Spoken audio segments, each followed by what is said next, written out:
ಸೌಭಾಗ್ಯ ಲಕ್ಷ್ಮಿ ತೆಗೆದ್ರೆ ಅದನ್ನು ಹೇಳ್ಬಿಟ್ಟು ಕನ್ಫ್ಯೂಸ್ ಕತ್ಲಾಗಿರೋದು ಜಿಲ್ಲಾದ ಮಂದಿರಿ. ಸೊ ಅದಕ್ಕೆ ಈಗ ಅದ ಅವ್ರ ಮೊನ್ನೆ ಡಾಕ್ಟರ್ ಮಂತೇಶ್ ಕಡಾಡಿ ಒಂದು ಅಲಿಗೇಷನ್ ಮಾಡಿದ್ರು, ಲೆಟರ್ ಕೊಟ್ಟಿದ್ದಾರೆ. ಸೌಭಾಗ್ಯ ಲಕ್ಷ್ಮಿಗೆ ರಮೇಶ್ ಜಾರಕಿಹೊಳಿ DCC ಬ್ಯಾಂಕ್ದವ್ರು ಲೋನ್ ಕೊಡತ್ತಾರತ್ತ, ಕ್ಲಿಯರ್ ಮಾಡ್ದೆ. ರಮೇಶ್ ಜಾರಕಿಹೊಳಿಗೆ ಲೋನ್ ಕೊಡತ್ತಿಲ್ಲ, ಸೌಭಾಗ್ಯ ಲಕ್ಷ್ಮಿ ಕೊಡತ್ತಿಲ್ಲ. ಆ ಕಂಪ್ನಿ NCLTಗೆ ಹೋಗ್ತದ್ರಿ. NCLTಗೆ ಹೋದ ನಂತರ NCLTಯಲ್ಲಿ ಬೇರೆದವ್ರು ಅದನ್ನೊಂದು ಹರಾಜು ಮಾಡಿ ಕಂಪ್ನಿ ಆ ಫ್ಯಾಕ್ಟ್ರಿ ತೊಗೊಂಡ್ರೆ ಅದು ಲಕ್ಷ್ಮೀನಾರಾಯಣ ಕಂಪ್ನಿ ಅಂತ ಒಂದು ಕ್ರಿಯೇಟ್ ಆಯ್ತು. ಪಾದ ಅಂತ ಆಯ್ತು. ಪಾದ ಹಾಕಿ ಲಕ್ಷ್ಮೀನಾರಾಯಣ ಅನ್ನೋರೊಬ್ರು ಕ್ರಿಯೇಟ್ ಮಾಡ್ಕೊಂಡು ಒಂದು ಕಂಪ್ನಿ ಮಾಡ್ಯಾರ. ಲಕ್ಷ್ಮೀನಾರಾಯಣ ಕಂಪ್ನಿ ಅವ್ರು ಲೋನ್ಗೆ ಅಪ್ಲೈ ಮಾಡಿದ್ರು.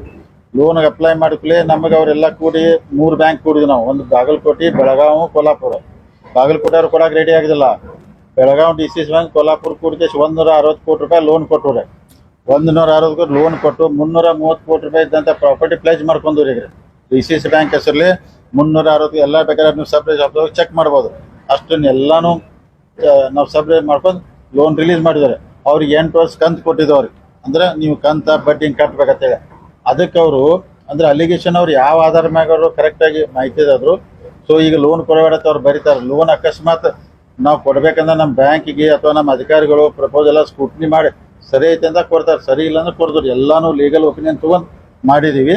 ಅದ್ರ ರಮೇಶ್ ಜಾರಕಿಹೊಳಿ ಲಕ್ಷ್ಮೀನಾರಾಯಣ ಕಂಪ್ನಿ ಕೊಟ್ಟಿದ್ದೀವಿ.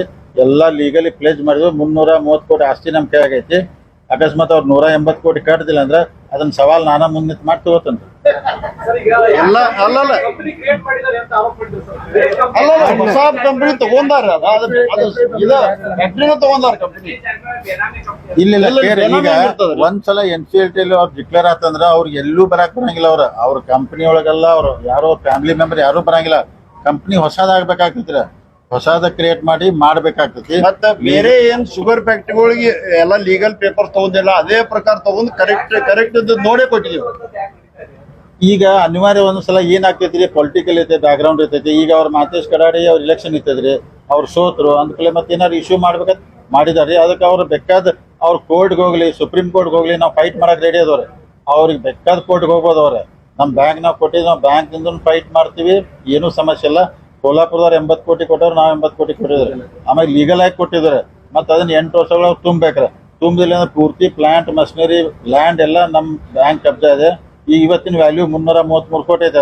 ಅದಕ್ಕೆ ಏನೂ ಸಮಸ್ಯೆ ಇಲ್ಲ. ಅದಕ್ಕೆ ತಪ್ಪು ಮೆಸೇಜ್ ಹೋಗ್ಬಾರದು ನಿಮ್ಮ ಮುಖಾಂತರ ಹೇಳತ್ತನ.